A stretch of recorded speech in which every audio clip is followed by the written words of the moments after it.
Hi, this is a quick behind the scenes for what I'm calling Drinker's Choice. It's a 1 minute short that was assigned to me for a class, and the prompt was you need at least 1 minute or 3 minutes tops, a story that takes place over the course of that amount of time, and where the camera is not allowed to move in any way, but you have to move through at least 4 poses, so that there are 4 different types of shots.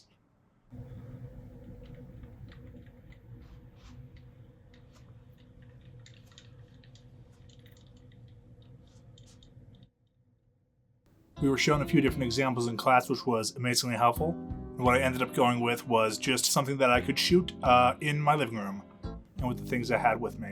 I'm lucky that the teacher didn't assign a certain type of camera to be used because I ended up using something pretty cheap. But it fulfilled the requirements of the assignment so far as I know. I ended up shooting from an angle, and my first thought was, we want something in the foreground of it to give it depth to the shot. I learned that from the Ben-Hur commentary, where Charlton Heston is always saying, look at that shot, there's something in the foreground, and stuff like that. And based on the idea of using my living room, my thought was, okay, what things can we look at or interact with that would give me some character? So I thought, I could clean up, or I could tidy things up, or there are a few stuffed animals in the house because this house has a few things for my family. What if I interacted with a stuffed animal? That could be a talk about remembering the past or remembering childhood, or it could be remembering a child or a relative. And from there I was like, okay, that's interesting. And then what if we use some props? And I thought, okay, we have the doll, and I remembered, I bought this new glass recently that looks kind of fun and is fun to hold. And I could tell a story about someone who is maybe trying to drink or have alcohol. And because story requires conflict, I was like, what if it's someone who shouldn't be drinking? Then combine that with the idea of using a stuffed animal, and I was like, okay, we have a story of someone coming home wanting to drink, but then remembering their kid and deciding, maybe I shouldn't. And that evolved over time. I did about 8 takes of this, and at the start, the bottle was only in the background. You didn't see it. But then I realized, it would work better if it was closer to the camera so people can identify it more readily. And then the blocking was different before, where I didn't move around as much. I just went from by the kitchen to by the camera. But I tried to move around and give a few more options on poses, not just transition spots between walking from the kitchen to the camera or whatever.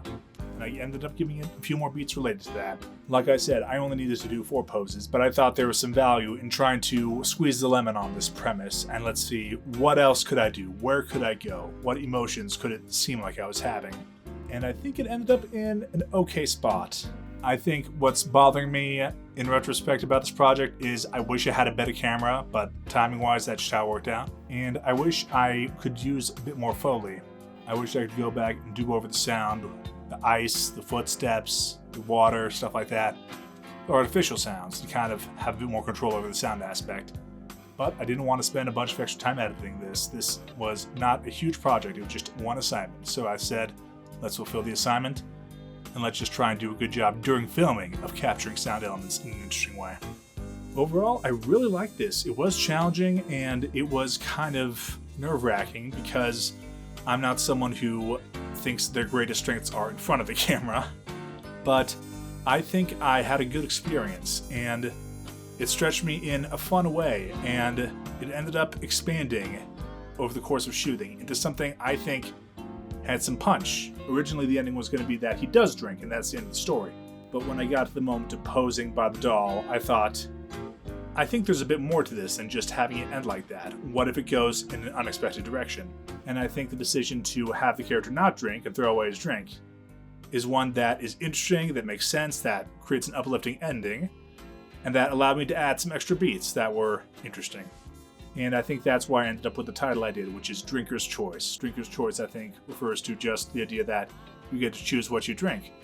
But in this case, it's the idea that a character has a choice to not drink in a self-destructive way. And I think that's got some punch to it.